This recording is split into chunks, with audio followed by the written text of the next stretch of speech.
Good evening, visitors. Welcome to the Australian War Memorial's Last Post ceremony. My name is Joanna Butler, and joining us today from the Australian Army is Warrant Officer Class 1, Joanne Davey. We welcome the veterans who have served, those that are still serving, and the families that love and support them. The live stream of this ceremony is made possible by the Returned and Services League of Australia and the RSL and Services Clubs Association. We welcome members who are watching the broadcast of this ceremony across Australia. During this evening's ceremony, wreaths will be laid at the base of the Pool of Reflection by visitors to the memorial and students on behalf of Stella Maris School visiting from Beaumaris, Victoria, and Emmanuel Lutheran College from Butterham, Queensland. If you are able, please stand and join in singing the National Anthem.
Students and visitors who are able to do so may now be seated.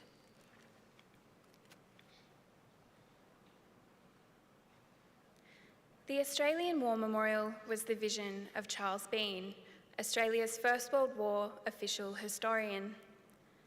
Bean landed with the Australian troops on Gallipoli and stayed with them at the front through to the end of the war. The idea of this national memorial and museum came to him at Pozières, France, in the depths of the bloody fighting of 1916. Bean's idea was that this would be a place where family and friends could mourn loved ones, buried in faraway places. It would also be a place that could help all Australians understand what these men and women had endured and what they had done for us. Bean's vision, to which we remain true, is best expressed as inscribed in the entrance to the memorial's galleries. Here is their spirit in the heart of the land they loved, and here we guard the record which they themselves made. Tonight we will read the story behind just one of those on the Roll of Honour, which lists the names of more than 103,000 men and women who have given their lives for us in war and on operations for more than a century. But first, we present a lament, Flowers of the Forest. Wreaths or floral tributes will now be laid at the base of the Pool of Reflection.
Today we remember and pay tribute to Corporal Laurence Harold Bruggemann.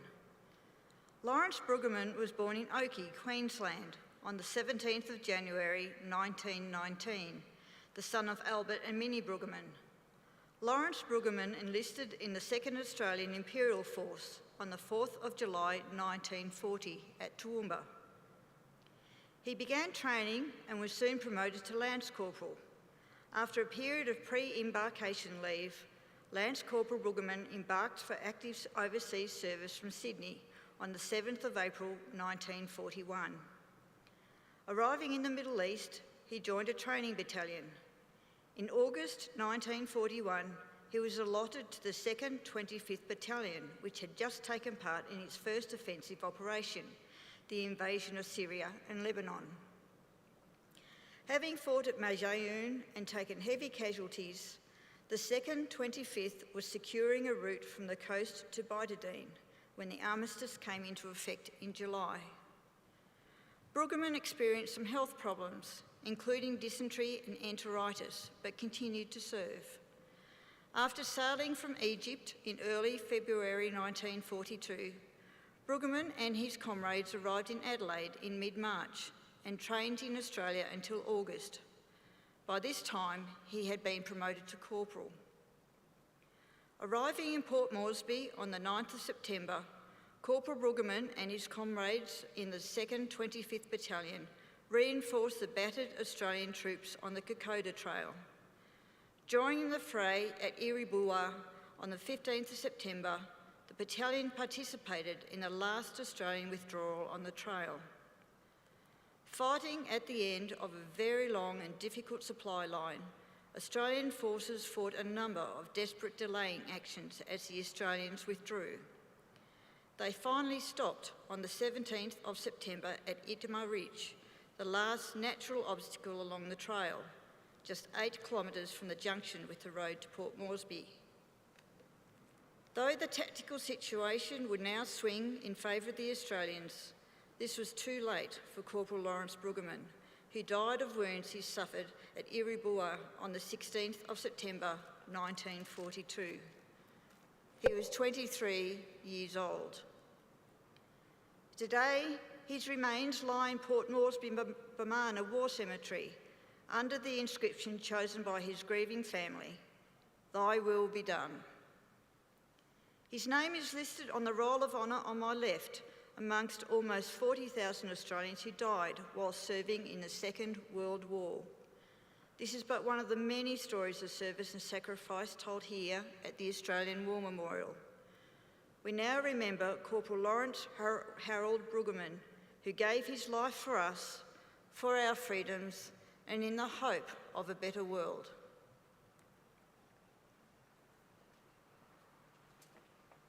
If you are able, please stand for the reading of the Ode and the sounding of the last post.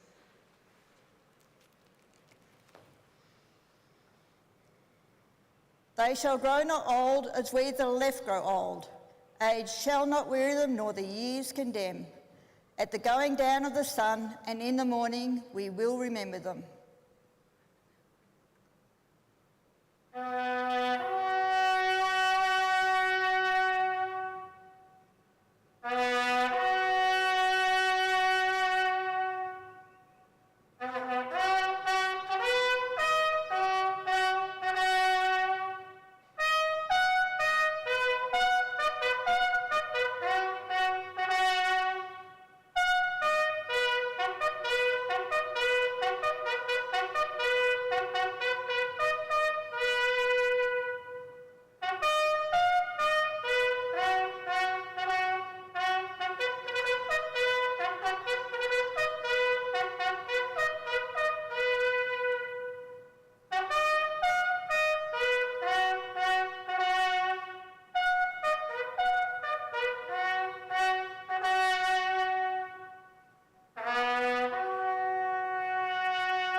Lest we forget.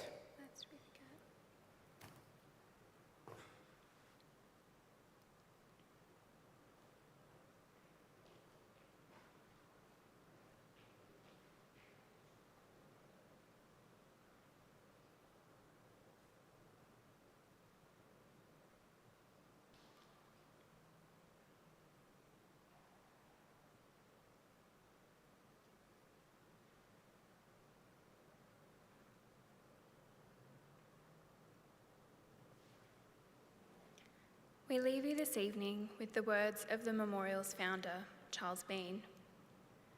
Many a man lying out there at Pozières, or in the low scrub at Gallipoli, with his poor tired senses barely working through the fever of his brain, has thought in his last moments, well, it's over. But in Australia, they will be proud of this. Ladies and gentlemen, girls and boys, that concludes the last post ceremony. On behalf of the director, staff and volunteers, thank you for visiting the Australian War Memorial today and for your continued support during the memorial's development project. We wish you all a very pleasant evening.